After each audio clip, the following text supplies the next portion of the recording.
ಇತ್ತೀಚೆಗೆ big boss ಮನೆಯಲ್ಲಿ ರಕ್ಷಿತಾ ಶೆಟ್ಟಿ ಅವರ ಮದುವೆ ಬಗ್ಗೆ ಸಾಕಷ್ಟು ಚರ್ಚೆ ಆಗ್ತಾ ಇದೆ. ತ್ರಿವಿಕ್ರಮ್ ಅವರು ರಕ್ಷಿತಾ ಬಳಿ ಮದುವೆ ಆಗ್ತೀಯ ನನ್ನ ಅಂತ ಕೇಳಿದ್ದಾರೆ. ಆಗ ಅವರು ಮದುವೆ ಆಗುವ ಹುಡುಗನ ಬಗ್ಗೆ ಮಾತಾಡಿದ್ದಾರೆ.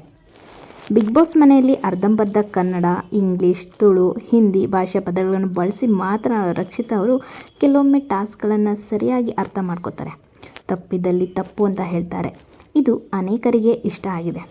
ಬಡತನದಿಂದ ಬೆಳೆದು ಬಂದಿದ್ದು ತುಂಬ ಸೆನ್ಸಿಬಲ್ ಎಂದು ವೀಕ್ಷಕರು ಇಷ್ಟಪಡ್ತಾರೆ. ಬಿಗ್ ಬಾಸ್ ಮನೆಗೆ ಸೀಸನ್ 11 ಸ್ಪರ್ಧಿಗಳು ಬಂದಿದ್ದಾರೆ. ಆ ವೇಳೆ ತ್ರಿವಿಕ್ರಮ್ ಅವರು ತಮಾಷೆಗೆ ರಕ್ಷಿತಾ ಶೆಟ್ಟಿ ಬಳಿ ರಕ್ಷಿತಾ ನನ್ನ ಮದುವೆ ಆಗ್ತೀಯಾ ಅಂತ ಪ್ರಶ್ನೆ ಮಾಡಿದ್ದಾರೆ. ಆಗ ರಕ್ಷಿತಾ ಅವರಿಗೆ ಸರಿಯಾಗಿ ಕೇಳಿಸ್ತಿಲ್ಲ. ಹಾಗಾಗಿ ಅವರು ನಿಮ್ಮ ಮದುವೆಗೆ ಬರೋಕ್ಕೆ ಟ್ರೈ ಮಾಡ್ತೀನಿ, ನೀವು ನನ್ನ ಮದುವೆಗೆ ಬನ್ನಿ ಅಂತ ಹೇಳಿದ್ದಾರೆ. ನನ್ನ ಹಾಗೆ ನನಗೆ ಯಾವ ಹುಡುಗ ಸಿಕ್ಕಿಲ್ಲ. ನಾನು ಮದುವೆ ಆಗುವ ಹುಡುಗ ರೈತ ಆಗಿರಬೇಕು, ಜಮೀನಿರಬೇಕು, ಹಳ್ಳಿಯವನಾಗಿರಬೇಕು.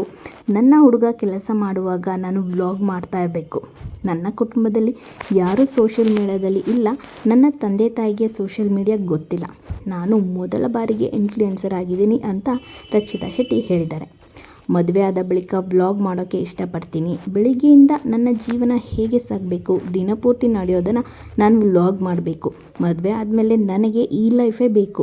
ಇದಕ್ಕೆ ಬೆಂಬಲ ಕೊಡುವ ಹುಡುಗ ಬೇಕು.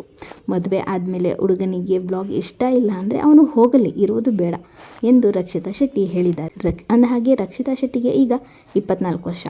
ರಕ್ಷಿತಾ ತಾಯಿ ಉಡುಪಿಯವರು. ರಕ್ಷಿತಾ ತಂದೆ ತಾಯಿ ಮುಂಬೈನಲ್ಲಿ ನೆಲೆಸಿದ್ದಾರೆ.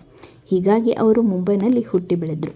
ಕೊರೋನಾ ಟೈಮ್ನಲ್ಲಿ ಉಡುಪಿಗೆ ಬಂದು ನೆಲೆಸಿದ್ದು ಅಲ್ಲಿಯೇ ವಿಡಿಯೋಗಳನ್ನು ಮಾಡಿ ಸೋಷಿಯಲ್ ಮೀಡಿಯಾದಲ್ಲಿ ಅಪ್ಲೋಡ್ ಮಾಡ್ತಾಯಿದ್ರು.